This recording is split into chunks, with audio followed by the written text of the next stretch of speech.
He has done nothing but look good since training camp started.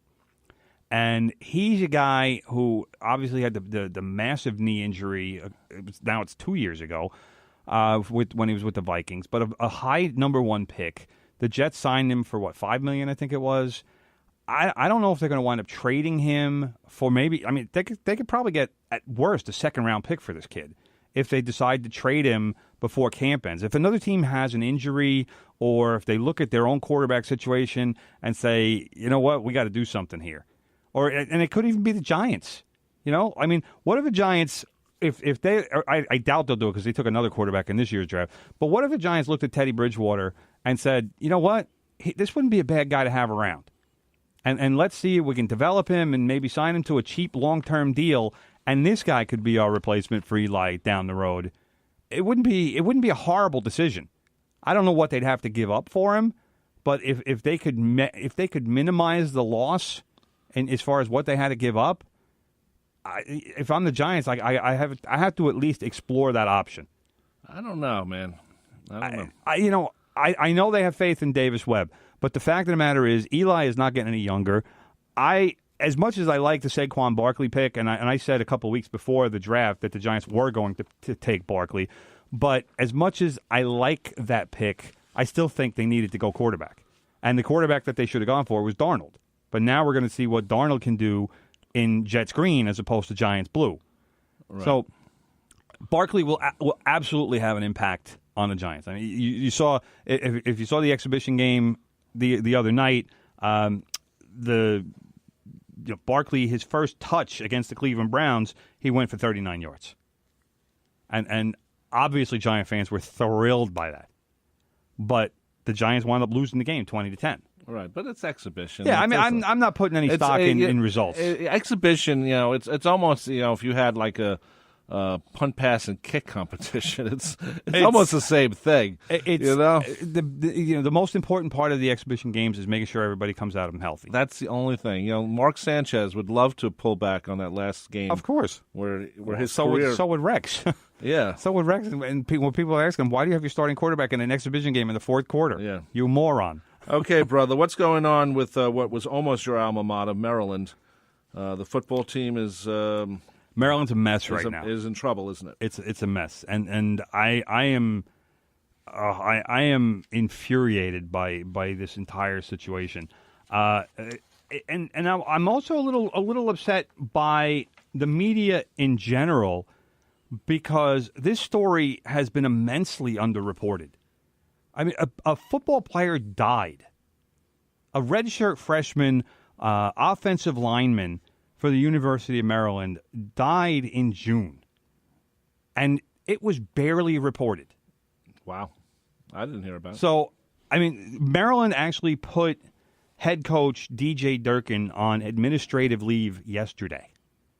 And this is a month and a half after the fact.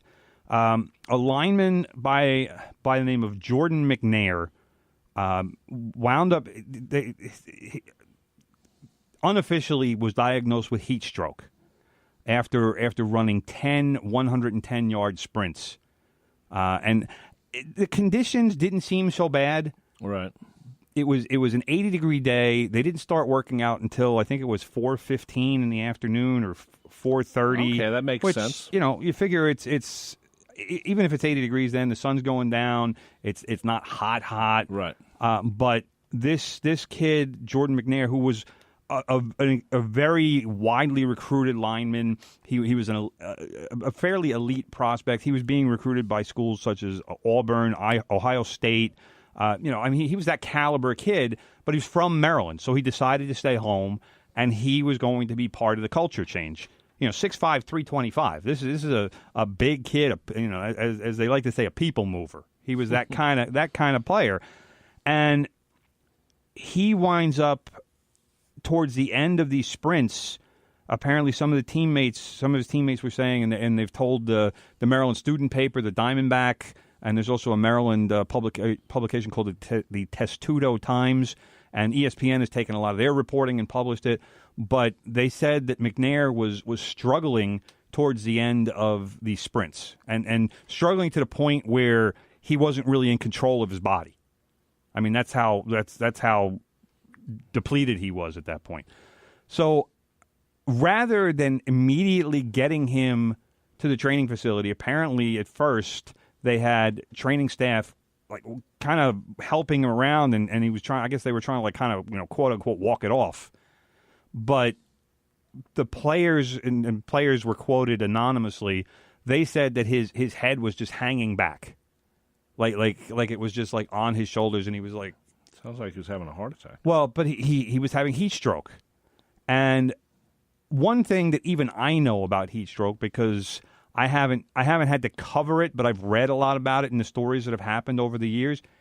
If somebody is having heat stroke, you need to get them into an ice bath pronto. Right. Because the sooner you get somebody into an ice bath and cool their body temperature down, then the less chance there is of any kind of permanent damage happening because of it. And apparently there was a delay of close to an hour before they called paramedics and got this kid hospitalized. He was in the training room. Apparently he was being monitored, but then they were saying that he was hyperventilating. He couldn't control his breathing. And when they finally called for an ambulance, there were no paramedics on the ambulance. It was just an ambulance to take him to the hospital. Oh, man. Then they had to call for paramedics because apparently he had a seizure. So, again, I'm just going by the reporting and what's been reported thus far. There's an investigation going on. There's also former players and former staffers have accused Durkin of imposing, this is from an ESPN story, of imposing oppressive conditions on players as well as bullying and intimidating them. Now, this is a guy, a young coach, who was hired away from Michigan in 2015. At that time, and my man House is a big Michigan guy. He told me I should be happy with Durkin because he said this guy is a rising guy. He is a guy who, and Maryland wants to be in the upper echelon of the Big Ten. That's not an easy place to get to. But House told me this was the guy who could get you there because he is that kind of young coach. But from what I'm hearing about how players were treated under this guy, it sounds like a nightmare. It really does. And for this kid to wind up in this situation, I don't understand. I feel bad. I mean, I understand the mentality of you want to show you how strong you are, but you know what? It's practice, and you know what? If you throw them into the ice, the ice machine, whatever you want to call it, the ice bath, yeah, or you have to call an ambulance, you do it, and you worry about it later. That's how it should have been handled. And then when you look at different players in the past, I mean, you remember Corey Stringer, who died from heat stroke, right? And while he was playing, I think it was for the Vikings. You need to learn from those situations, and you can't just let them slide. And I mean, there was one of the stories was when McNair was initially hospitalized. His body temperature was 106 degrees. That means they did nothing to cool this kid down. No. Because this is a good hour after they took him off the field, and if his body temperature was still 106, he must have been even worse. That's probably true, but that I'm not basically, especially trainers, but coaches the same.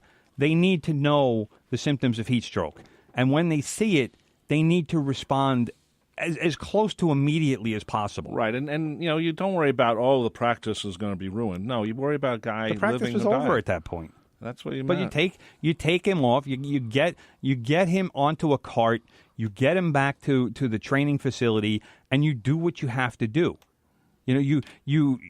At first, obviously they didn't treat it as a life-threatening situation. I mean, that much is obvious because he's dead. Right. So had they done the right things immediately, then I mean we can't predict what kind of condition the kid would be in, but more than likely he'd be alive.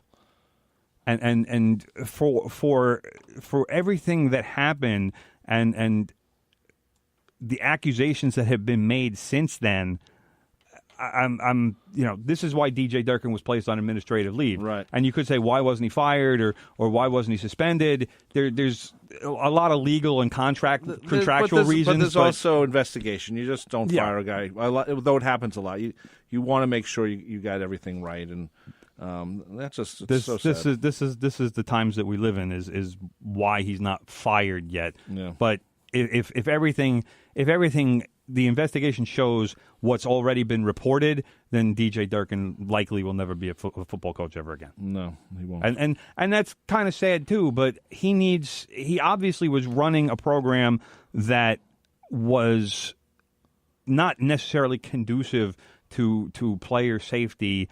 I mean, the whole bullying, intimidating. Apparently, there was a story about how the strength and conditioning coach was throwing weights at players. That's dangerous. What an idiot. It's dangerous and it's stupid.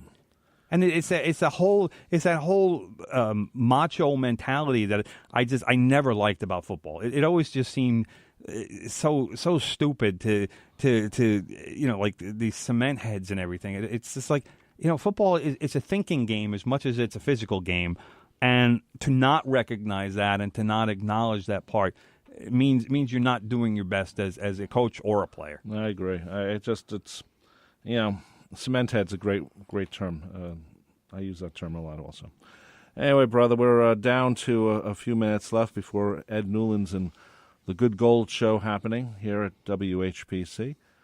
Just want to read this because, just as a reminder, don't forget about Nerdvana today at 3 p.m. Calling all nerds. Join hosts Colton Murray, Justin Greenberg, and Joe Ritter. The show will return you to a time when homework was for homeroom, and the hardest decision of the day was whether to play a video game, read a comic, or watch a movie. That's Nerdvana.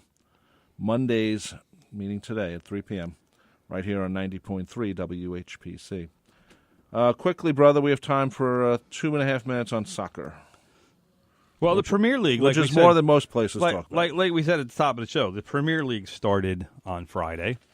Didn't Tottenham win some they're stupid back. Contest or something? Tottenham, bro. Pronounce it correctly. Tottenham. Yes, Tottenham Hotspur won the International Champions Cup, which was a tournament that was held before the season with some of the top clubs in the world. And my Tottenham Hotspur wound up as the champions when I think it was Inter Milan defeated Atletico Madrid. So Tottenham actually won on goal differential. Okay. But for everybody who knocks Tottenham and says they don't win anything, here's a trophy for you. Like a lot of your buddies, right? They're not They're anti-Hotspur fans. Yes, there's a lot of them out there. I don't know why. I don't know why the hate for Tottenham. They're doing it right. They're building a club from the ground up instead of just throwing money all over the place like Manchester United, among others, and Manchester City and Chelsea. But, trophy. Put the trophy in the new trophy case. New stadium's going to open in a few weeks. They got to play their first home match against Fulham. They're playing in that one at Wembley. And as I've been saying for several weeks now, a bunch of blokes with spanners. That's what they call a wrench in England. They call it a spanner. Right. And they're still working on the stadium. They're trying to finish off everything, get the cheese bars done and whatever Richie Rich stuff that they have going on. It's going to be a great stadium. It's I think a little more highbrow than a lot of the fans, but fine. They got to make their money. I understand it. But anyway, so Manchester United started the season with a 2-1 win over Leicester on Friday. Then on Saturday, my boys Tottenham started their season with a 2-1 win on the road against Newcastle. Goals by Jan Vertonghen, which tested the goal line ruling. Apparently, it was 9 millimeters over the goal line. Wow! So that was nice. And then your boy Dele Alli, he got the goal, the winning, what proved to be the winning goal. And Jan Vertonghen, the defender, is already talking about winning the Golden Boot this year, which a little levity there. Anyway, brother, our show is now over. You've been listening to From the Press Box, part of the WHPC Sports Talk family. We're here every Monday, 9 a.m. to 10 a.m. To find out more about Sports Talk here at WHPC, please go to our website, nccradio.org. Tim Leonard is at Twitter at Real Tim Leonard. And we'll see you in 167 hours. Coming up next, they don't call him Big Ed for nothing. Good Gold Show is coming up next with Big Ed. Take care and bye-bye.